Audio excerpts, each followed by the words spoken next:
Hello नमस्कार दोस्तों आप सभी का हमारे यूट्यूब चैनल विद्या कंपटीशन क्लासेस में हार्दिक स्वागत है। दोस्तों पिछले कक्षा में हम मूल अधिकार समाप्त किए थे और उसके बाद ये नया टॉपिक है नीति निर्देशक तत्व एवं मूल कर्तव्य। दोस्तों तो इसके बारे में हम लोग पढ़ेंगे नीति निर्देशक तत्व और मूल कर्तव्य क्या है। ठीक है, देखिए राज्य के नीति निर्देशक तत्व सिद्धांतों को भारतीय संविधान में शामिल किए जाने का उद्देश्य क्या है? सामाजिक और आर्थिक प्रजातंत्र को स्थापित करना। इसका उद्देश्य क्या है? सामाजिक और आर्थिक प्रजातंत्र को स्थापित करना। दूसरा, राज्य के नीति निर्देशक सिद्धांत सकारात्मक प्रकृति के हैं और इनका लक्ष्य है राज्य के अधिकारों और कार्यों में वृद्धि करना। देखिए यूपीएसआई में ये पूछा गया है। राज्य के नीति निर्देशक तत्व सिद्धांत सकारात्मक प्रकृति के हैं और इनका लक्ष्य है राज्य के अधिकारों और कार्यों में वृद्धि लाना। आगे देखिए दोस्तों, इसका उद्देश्य एक कल्याणकारी राज्य की स्थापना में सहायता करना है। अगला देखिए, भारत के संविधान के मौलिक अधिकार तथा राज्य के नीति निर्देशक सिद्धांत मानव के अधिकारों के सिद्धांतों को शामिल करते हैं, जैसा कि मानव अधिकारों की सार्वभौमिक घोषणा में परिकल्पित है। देखिए राज्य के नीति निर्देशक तत्वों को संविधान के भाग 4 में रखा गया है।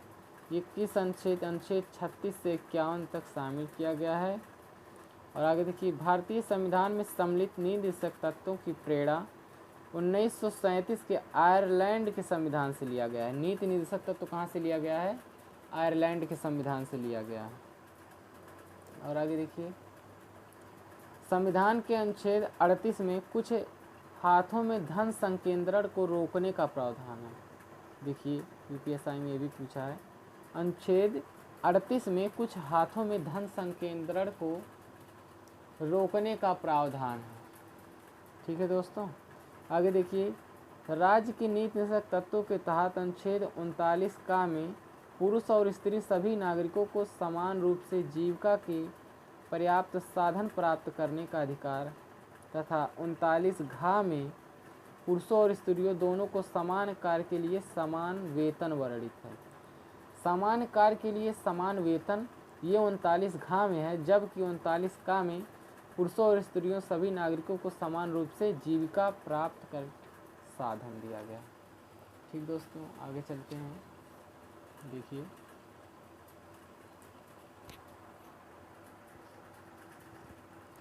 संविधान के अनुच्छेद 39 में विनिर्दिष्ट रूप से उल्लिखित है कि समुदाय के भौतिक संसाधनों का स्वामित्व और नियंत्रण इस प्रकार बटा हो जिससे सर्वोत्तम रूप में सामूहिक हित सिद्ध हो सके। ठीक है, आगे संविधान के अनुच्छेद 39 में यह उपबंध है कि आर्थिक व्यवस्था इस प्रकार चले जिससे धन और उत्पादन साधनों का सर्वसाधारण के लिए अहितकारी संकेंद्रण न हो सके।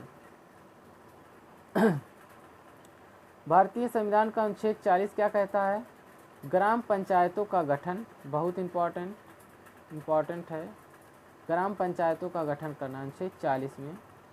ये पूछता है किसमें है, तो नीति निर्देशक तत्व में है। ठीक है, राज्य के नीति निर्देशक सिद्धांतों के अनुसार अनुच्छेद 43 में ग्रामीण क्षेत्रों में कुटीर उद्योगों को बढ़ावा देना तथा अनुच्छेद 43 का में उद्योगों के प्रबंधन में श्रमिकों की भागीदारी राज्य के लिए दायित्व है। ठीक है, ये भी यूपीएसआई में पूछा है। आगे देखिए, संविधान के अनुच्छेद 44 में क्या है? एक समान नागरिक संहिता। ये कहाँ है? गोवा में लगता है। ये देखिए गोवा में लगा हुआ है 44वें अनुच्छेद में। देखिए निर्देशक तत्व में शामिल है। ये कहाँ शामिल है? निर्देशक तत्व में। आगे चलिए, भारत में गोवा, देखिए अभी बताएं, गोवा एकमात्र ऐसा राज्य है जहाँ समान नागरिक संहिता लागू है, यानी कि आर्टिकल 44। और क्या दिया है? 14 वर्ष आयु तक के बच्चों के लिए निःशुल्क एवं अनिवार्य शिक्षा का उपबंध पहले अनुच्छेद 45 के तहत नीति निर्देशक तत्व था, परंतु अब 46वें संविधान संशोधन 2002 में के बाद 21 का में अब यह मूल अधिकार बन गया है।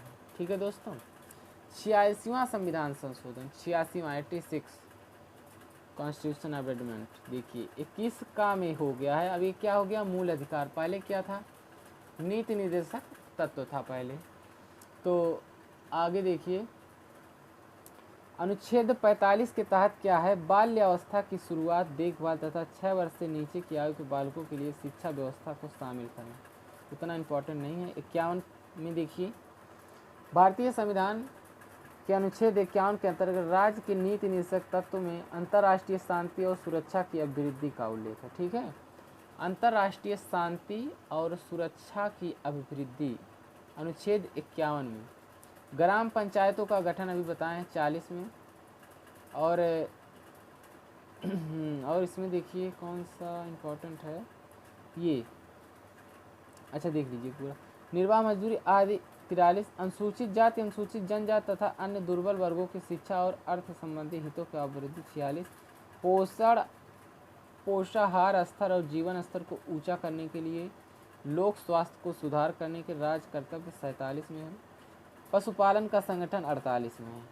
ठीक, कृषि एवं, बहुत इंपॉर्टेंट क्वेश्चन ये इम्पॉर्टेंट है, कृषि और पशुपालन का संगठन अनुच्छेद 48 में। आगे देखिए, संयुक्त राष्ट्र द्वारा घोषित मानव अधिकार की सूची में भारत के संविधान में वर्णित समान नागरिक संहिता अनुच्छेद 44, जो कि पहले हम लोग देख चुके हैं यहाँ ऊपर।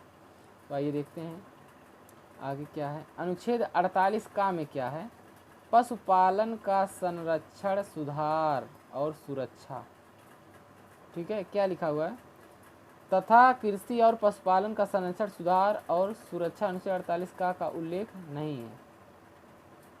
राज्य के नीति निर्देशक सिद्धांत किसी भी संवैधानिक सीमाओं के अधीन नहीं है, मतलब अबाध्य है। ठीक है, अबाध्य है। ठीक है दोस्तों, क्या है, अबाध्य, अबाध्य। जैसे मौलिक अधिकार वाद्य योग था, तो ये अबाध्य है। आगे देखिए,